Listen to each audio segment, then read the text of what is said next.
Mm.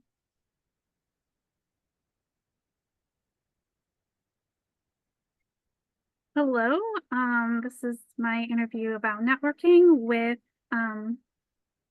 introduce yourself and tell us what you do. Beautiful. Thank you. It is a pleasure and honor to be here. So I'm Carol Soto. I am a healer, I am a spiritual teacher, and also a global speaker.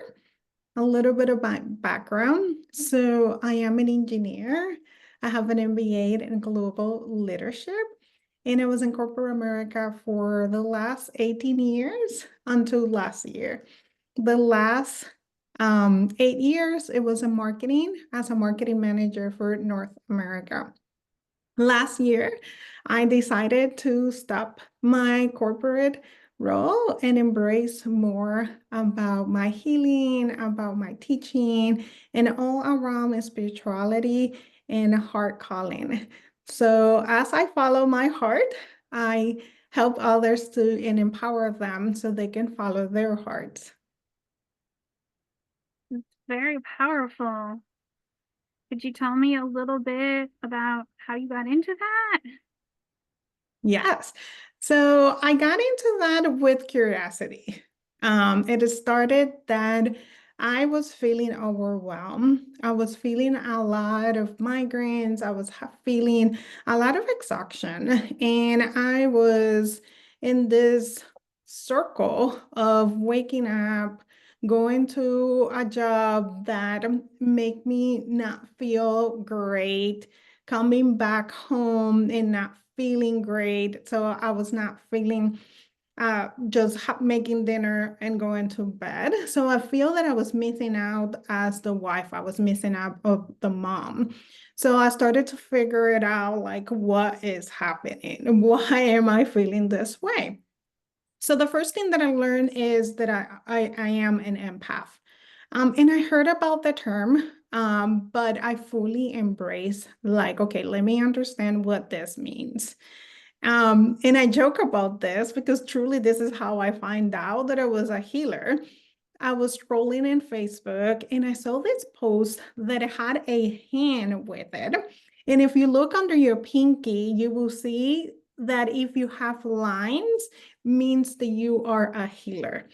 So I was like, a healer? What is that? How do you eat that? How do you even are a healer? So I got interested in Reiki. And I remember having this conversation with my master saying, hey, I saw this post and it says that I'm a healer. Am I a healer? So then one thing led to the next thing, to the next thing, to the next thing.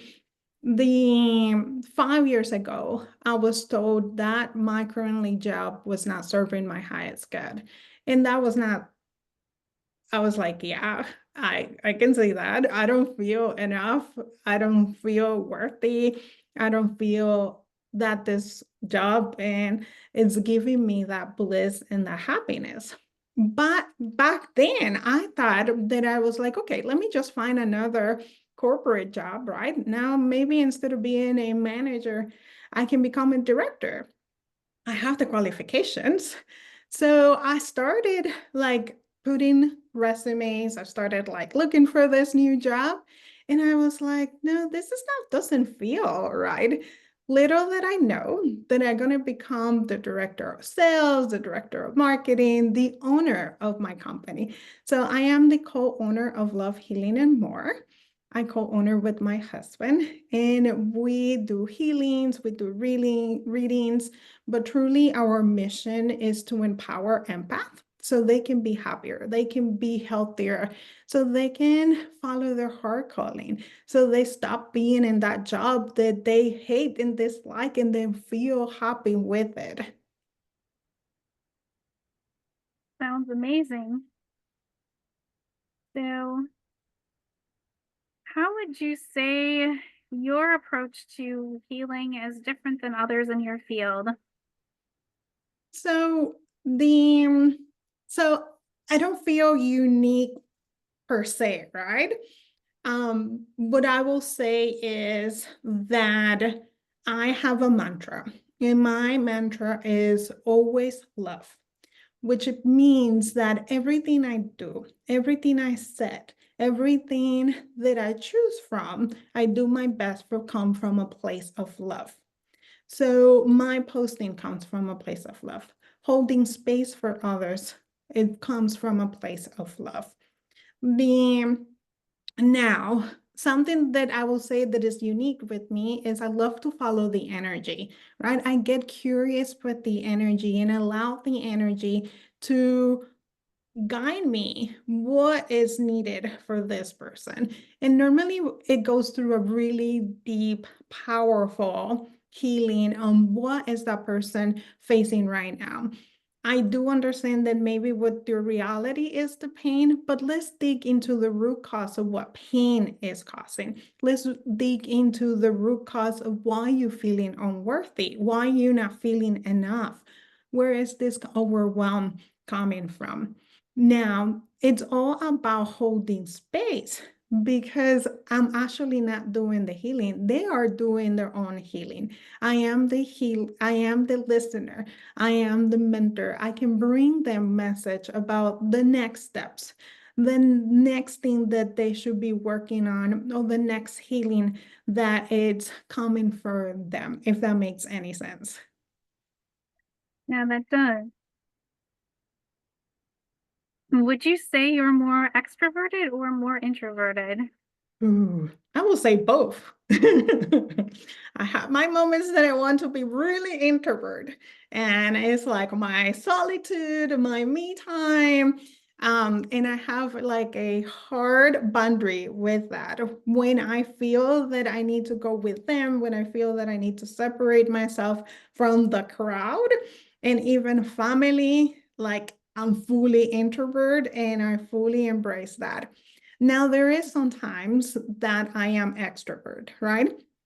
And but those time it's more about my circle. It's all about trying to open to my authentic self.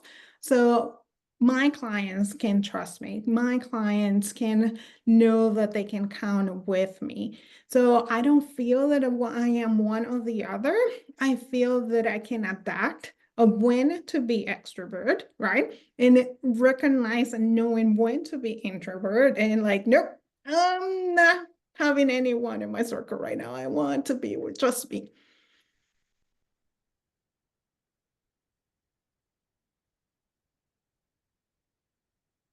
What are your thoughts in tapping into your intuition and how you use it for networking? Okay. So intuitions is what I've been guided through.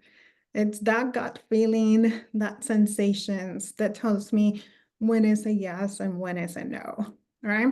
So I really in tune with my intuition now.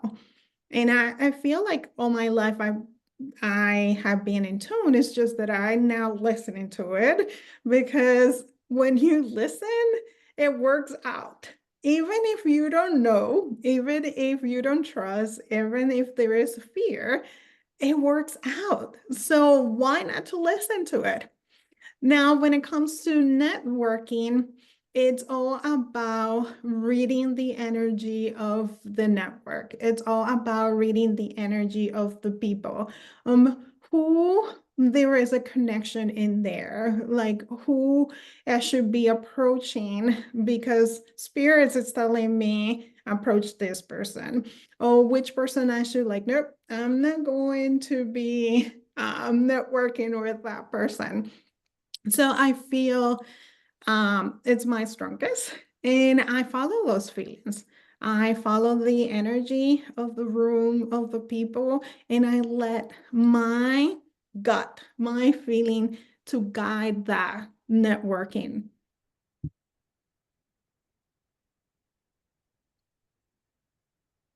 I want to kind of ask kind of a related question. How would you say your intuition is different from your emotions? Quite different. So I will say this. Emotions. It's energy on motions, right? So it is an energy, it is a frequency, and there is a spectrum of this emotion. Now, what is interesting is that for the last 5 years, I had to learn how to feel. I numb my feelings.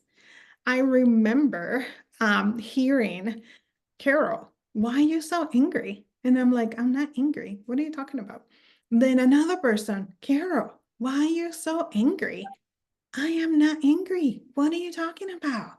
Now you're making me angry because people keep asking me why I'm angry. And then I went to a friend of mine that I like trust, and I was like, "Hey, I have few people telling me I am angry. Can you tell me what's going on here? Am I projecting this that I'm being angry?" And she just go, "Oh, Carol, you have been really angry for the last 2 weeks." So this will give me an understanding of like, oh, you're not in tune with your emotions, right? Because I have been numbing my emotions. I was that person that, nope, I don't have time for dealing with the emotion. I need to do the next task. I need to do the next job. I need to be doing the next thing. There's no time for emotions. So in my journey, I learned that emotions are actually messages. There's something underneath it that your subconscious is trying to bring to your attention, right? And this can be rooted into something happened and you're not feeling enough, or something happened and you did just dislike it. But why you dislike it, right? So there's quite different between your intuition and your emotions, right? So your intuition, it's more about guiding you. It's more about like, yes, this is a good opportunity. No, that's not a good opportunity, right? Your emotions, it's more about like, ooh, opportunity. I am overwhelmed. I am scared, right? Like this is out of my comfort zone. So it's completely different. Now, we need to become attuned on both of them. So we do not give our emotion the permission to make the choices, because then we will come from a trauma perspective. We will come and act from a aspect of ourselves that is not truly ourselves, because it was more, I got hurt, or I did this and didn't went well. Why should I give myself an opportunity to do it again? Because then I'm gonna fail, right? So it's completely different from my perspective. Yeah, I absolutely agree with that. You just really nailed it. Mhm. So, how have you changed your networking strategy over time? So I'm coming from corporate America. I learned earlier in my career that it's all about networking, right? Because if you will like the next job, if you will like the next step, people need to know you. It needs to know who you are. I'm going to be honest, this was not me before, because I thought that my work will speak louder of who I am. But if you don't go and speak of who you are and what you have done, people will not see it. People will not understand it. People will not know who truly you are and your accomplishments are from you. So I started with, oh, my work should speak who I am, to like, oh no, wait a minute. Networking is necessary, and it is you being your authentic self. It is about you building relationship, right? And listening to what other has to say, and here and there trying to trigger who you are, so you can start building that trust, so you can start building those relationships. And maybe if you're into selling something, it makes the sale a little bit easier, if that makes any sense. It makes a lot of sense, actually. Um, How is the way that you network different from the other people in your network? So, and also, how is it different from theirs? I don't know how to answer this question, because my way of networking, it's all about me being my authentic self, me showing up of who truly I am, me showing up with, you know what?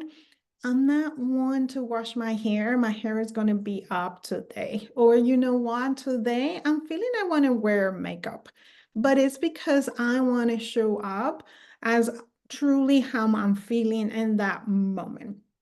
Now, I don't know how others network because I honestly have not paid attention what other people's are doing, right?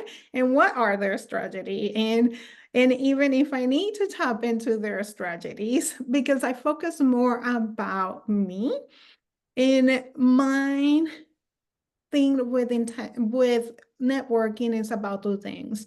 Number one being my authentic self, and number two, it's my intention, right? So my intention is about building a relationship. My intention is to learn from actually the other person, right? How can I listen into their struggle? How can I hold space for them? And then, if possible, if it feels in alignment, then I will share, here's how I can help you.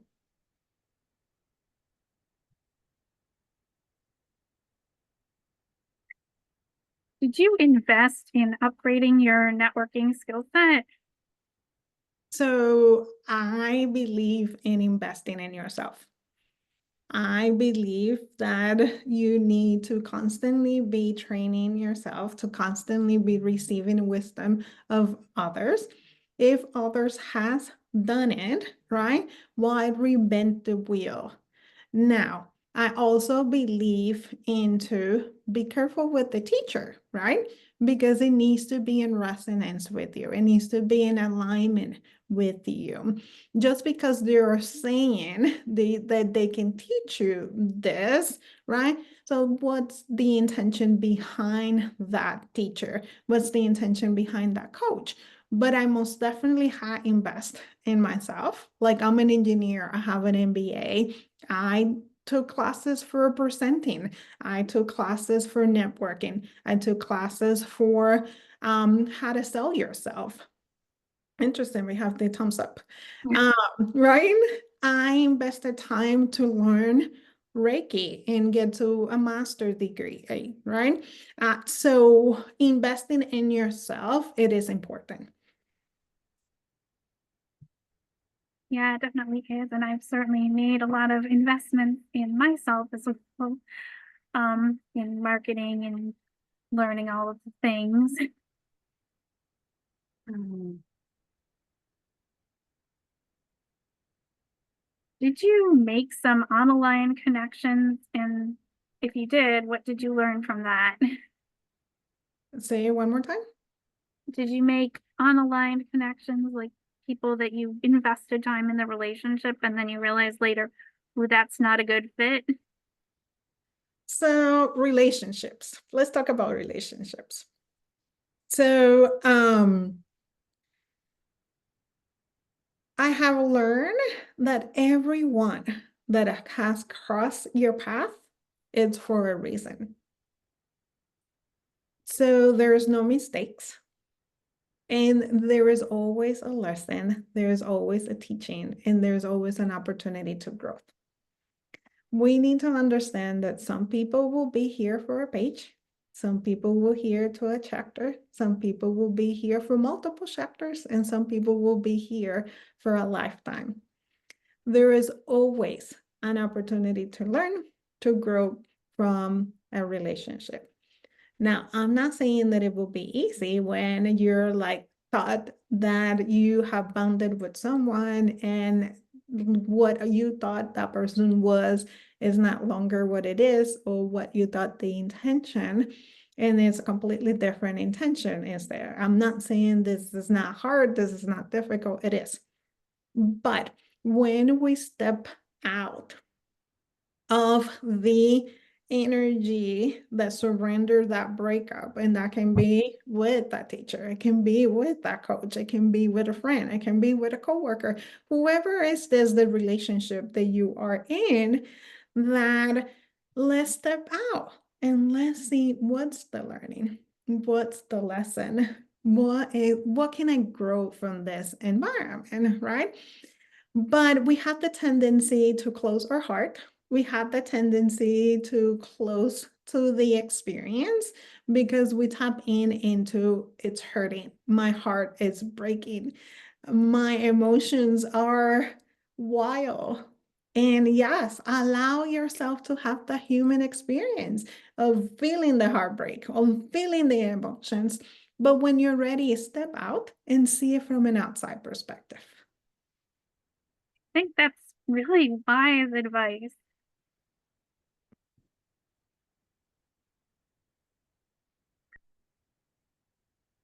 People say getting comfortable, being uncomfortable is part of the entrepreneurial skill set. Would you agree with that? 100%. When you get comfortable with something, find the next thing that it will make you uncomfortable. Yeah, that's like really a big one for me because some people think, oh, like stay in your comfort zone. I'm like, yeah, and that kind of plays into that difference between feelings and intuition too, because sometimes the feelings are uncomfortable, but you need to listen to that intuition. The when you are guided by your intuition will always give you that next step out of your comfort zone, right? Because when we are in that comfort zone, we stop learning. We just like keep doing the things that we already knew and got comfortable with. When you give yourself that permission to get step out of that comfort zone, then you're giving yourself the opportunity to learn. You're giving yourself the opportunity to grow. And again, fears comes in, the imposter syndrome comes in, and this is normal. That it's part of the experience. It's all about honoring what you're feeling and allowing your intuition to guide you, even though you don't know beyond this first step that you took. So I want to ask if you have any closing remarks before we wrap this interview up. Yes. So here is, I love to do tips and tricks. It is kind of the thing that I do. So follow the breadcrumbs. The universe communicate when your intuition communicate little piece by little piece. So when you give a breadcrumb, get curious and then bring that next breadcrumb and follow that.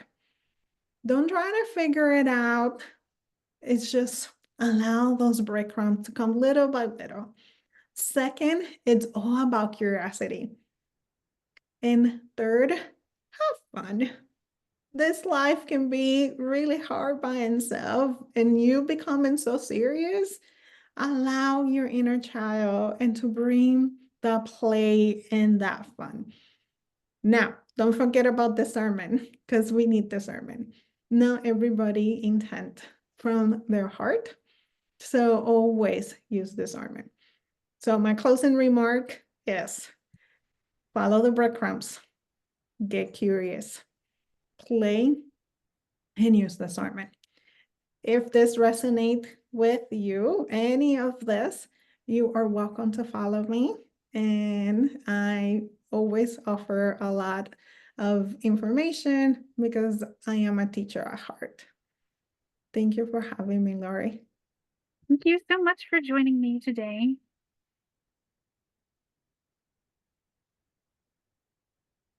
Mm.